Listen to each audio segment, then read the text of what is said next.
একটা সুন্দর সম্পর্কের শুরু, আর তার সাথে আপনাদের অনেক অনেক ভালোবাসা আমার প্রতি। সবকিছু মিলিয়ে আজকের ব্লগটা থাকছে। তাছাড়াও ওদের বিয়ে উপলক্ষে আমি একদম ঢাকা থেকে ভোলায় চলে এসেছি, আর এসেই আমি ইভেন্ট জয়েন করেছি। হ্যালো এভরিওয়ান, আসসালামু আলাইকুম। হাই, আমি জেমিয়া। আজকের একটা নতুন ভিডিওতে আপনাদেরকে স্বাগত। ছোট্ট বোনটার বিয়ের প্রোগ্রাম হবে আর আমি ঢাকা থেকে ভোলায় আসবো না, এটা কি হয় বলে? এবার লঞ্চে এসে আমি এক ফোঁটাও ঘুমাইনি। পুরোটা সময় আমি বাইরে বসে বসে গল্প করেছি, আড্ডা দিয়েছি আর কফি খেয়েছি। বাসায় এসে কোন রকম খাওয়া দাওয়া করে রেডি হয়ে বের হয়ে গিয়েছে। আমাকে অনেক বিধ্বস্ত লাগতেছে, আর চুলটাও দেখেন এখনো শুকায়নি। বাসায় আসতে আসতে অলমোস্ট 3:30, আর ইভেন্টে যেতে যেতে আমার 5টা বেজে গিয়েছে। আর এইদিকে রাস্তার যে দুরবস্থা ছিল ওটা বলার বাইরে। আজকের ইভেন্টের ভেন্যু ছিল হইচই মিনি পার্ক। এটা আমার পেজের অনেক আপুরাই জানেন, আর এই জায়গায় আমার যেতে অনেক বেশি ভালো লাগে কারণ স্পেসটা অনেক বেশি বড়। এসে দেখলাম ওরা দুজন ফটোশুট করছে,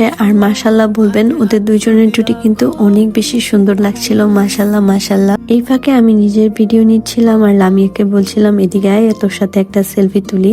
আর এর মধ্যে একটা আপুর সাথে আমার দেখা হয়ে গেল। আপুটা বললো ওনারা এখানে পিকনিকে এসেছে। পুরো পিকনিক গ্যাংটা আমার ভিডিও দেখে এসেছে। এটা শুনে আমার অনেক বেশি ভালো লাগছিল, আর তাদের সাথে ছবি তুলে আমার মুহূর্তটা আরো বেশি সুন্দর হয়ে গিয়েছিল। সবার সাথে ছবি তোলা শেষ করে নিজে একটু পার্কটা ঘুরে দেখছিলাম, কারণ ওপেন হওয়ার পরে আমি এই জায়গায় এই প্রথম গিয়েছি। আর আপনারা আমার এই ড্রেসটা নিয়ে অনেক বেশি ইনকোয়ারি করেছেন। ড্রেসটা আমার বোন আমাকে বার্থডেতে গিফট করেছে, তাই আসলে আমি জানি না এটা কোথা থেকে নিয়েছে, তাই আমি বলতেও পারছি না। পুরো পার্কটা ঘোরা শেষ করে আমি আবার এখানে চলে আসলাম, আর এই জায়গায় আমার 2টা ফ্রেন্ডের সাথে আমার দেখা হয়ে গিয়েছিল। ওদের সাথে অনেকদিন পরে দেখা হতে অনেক বেশি আড্ডা দিচ্ছিলাম, ছবি তুলছিলাম। আমরা অনেকদিন পর বন্ধু বান্ধবের সাথে দেখা হলে আড্ডা আসলে অনেক বেশি জমে যায়। আমাদের ক্ষেত্রেও সেই রকমই হয়েছে। এরপরে আমরা আবার ব্রাইডের সাথে একটু পিকচার তুলছিলাম, ছবি তুলছিলাম, আবার নিজেরাও কিছু ভিডিও ক্লিপ নিচ্ছিলাম। আর দেখেন আপনাদের একজন প্রিয় মুখ ইচ্ছে আপু, ওর সাথেও আমার প্রথম মিট, আর ওর সাথেও আমি অনেকক্ষণ ছবি তুলেছি আর আড্ডা দিয়েছি। ও